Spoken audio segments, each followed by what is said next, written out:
Ma'am साहब, काम हो चुका है।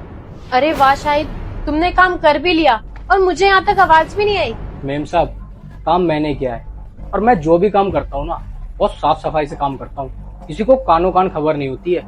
ये ना तूने काम बहुत अच्छा किया है। अब तू जा उसकी लाश को ना ठिकाने लगा दे। हाँ मेम साहब, वो तो मैं कर दूंगा, लेकिन उससे पहले आप मुझे पैसे दे दो। देख, तू पैसों की टेंशन बिल्कुल मत ले, तुझे तेरे पैसे मिल जाएंगे। मुझे अभी थोड़ा काम है, मार्केट जाना है, शाम को आके तुझे तेरे पैसे दे दूंगी। और हाँ, एक बात और, ये सारी बातें ना किसी को पता नहीं लगनी चाहिए, वरना मैं तुझे छोड़ूंगी नहीं। समझ गया ना? हाँ मेम साहब, वो तो मैं समझ गया। मैं लाश को ठिकाने लगा दूंगा, लेकिन उससे पहले मुझे आप पैसे दे दो ताकि मैं अपने गाँव चला जाऊँ। मेम साहब, अगर किसी को पता चल गया ना तो मैं बहुत बुरा फंस जाऊंगा। हाँ, ये बात तुम बिल्कुल सही बोल रहे हो। और घर पे ना अभी बिल्कुल भी कैश नहीं पड़ा है। मैं मार्केट जाऊंगी ना तो शाम को एटीएम से पैसे निकाल के ले आऊंगी, फिर तुम्हें दे दूंगी। नहीं नहीं मेम साहब, मैं रुक नहीं सकता।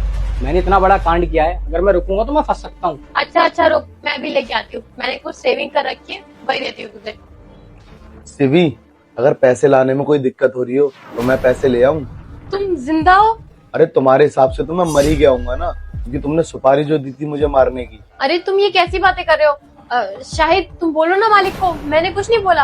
अरे ये क्या बताएगा, इसने तो मुझे पहले ही सब कुछ बता दिया तुम्हारे बारे में। हाँ मेम साहब, साहब बिल्कुल ठीक कह रहे हैं। मैंने आपकी सारी काली करतूत ना साहब को बता दी है। मेम साहब, आपको क्या लगा आप मुझे पैसे दोगी साहब को मारने के लिए और मैं साहब को मार दूंगा? मेम साहब, ऐसा कभी नहीं होगा, ये आपकी गलत फहमी है। अरे मेम साहब, आपने तो मुझे लाखों का लालच दिया था। अगर आप मुझे करोड़ रुपए भी देती ना तो भी मैं साहब को नहीं मारता। मेम साहब, क्योंकि जब मैं गाँव से आया था ना, मेरे पास ना रहने को ठिकाना था और ना खाने को कोई खाना। मुझे काम और रहने के लिए घर इन साहब ने दिया था। जब मेरी किसी ने मदद नहीं करी थी ना, तो यही वो इंसान थे जिन्होंने मेरी मदद करी। अरे ये क्या बकवास कर रहा है? तू होश में तो है? क्या बोले जा रहा है? बकवास ये नहीं तुम कर रही हो, मुझे सारी हकीकत तुम्हारी पता है कि तुम मुझे जान से मारना चाहती हो। वो तो रमेश की अच्छाई है जो मैं अभी तक जिंदा हूँ, वरना इसकी जगह कोई और होता ना तो मैं कब का मर गया होता। अरे ये तुम कैसी बातें कर रहे हो? तुम इसकी बातों में आ रहे हो? मुझे तो ऐसा लगता है ना ये सब इसी का प्लान है और ये हमारे बीच में ना लड़ाई करवाना चाहता है ताकि ये पूरा घर ना ये खुद हथिया ले। अरे तुम तो अपना मुंह बंद रखो, समझी? मुझे पता लग गया तुम कैसी औरत हो। देखो, मैं तुम्हें बता रही हूँ ना, मेरी बात का विश्वास करो, ऐसा कुछ भी नहीं है। तुम्हारा एक बॉयफ्रेंड भी है जिसे तुम मेरी पीठ पीछे बुलाती हो, है ना? और इस घर को तुम हथियाना चाहती हो। अगर रमेश की जगह कोई और इंसान होता ना, वो पैसों के लालच में मुझे कब का मार चुका होता।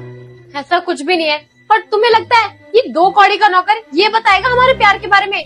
तुम तो जानते हो ना मैं तुमसे कितना प्यार करती हूँ। ये हम लोगों को भड़का रहा है। देख, मैं ना तेरी पुलिस कंप्लेंट कर दूंगी कि तू 2 लोगों को भड़काता है, उनके बीच लड़ाइयाँ करवाता है, फिर तू देख जेल में सड़ता रही हो। सिवी, इस गरीब इंसान को क्यों डरा रही हो? मुझसे बात करो ना। खैर, तुम मुझसे क्यों बात करोगी? तुम्हारी सच्चाई तो मेरे सामने आ चुकी है ना। मैं पता है मुझे ना तुम पे पहले ही से शक था, पर मैंने कभी आजमाया नहीं, क्योंकि आजमाने से रिश्ते कमजोर हो जाते हैं। लेकिन देखो, आज तुम्हारे साथ मेरे सामने खुद ब खुद आ गया है। मैंने क्या कमी छोड़ी थी तुम्हें प्यार करने में? तुम्हारी हर इच्छा पूरी करी, ये घर दौलत सब कुछ मैं तुम्हारे लिए तो कर रहा हूँ, फिर भी तुमने मुझे धोखा दिया। क्यों सिवी? अब एक काम करो, अपना बैग उठाओ और यहाँ से निकलो, निकलो यहाँ से।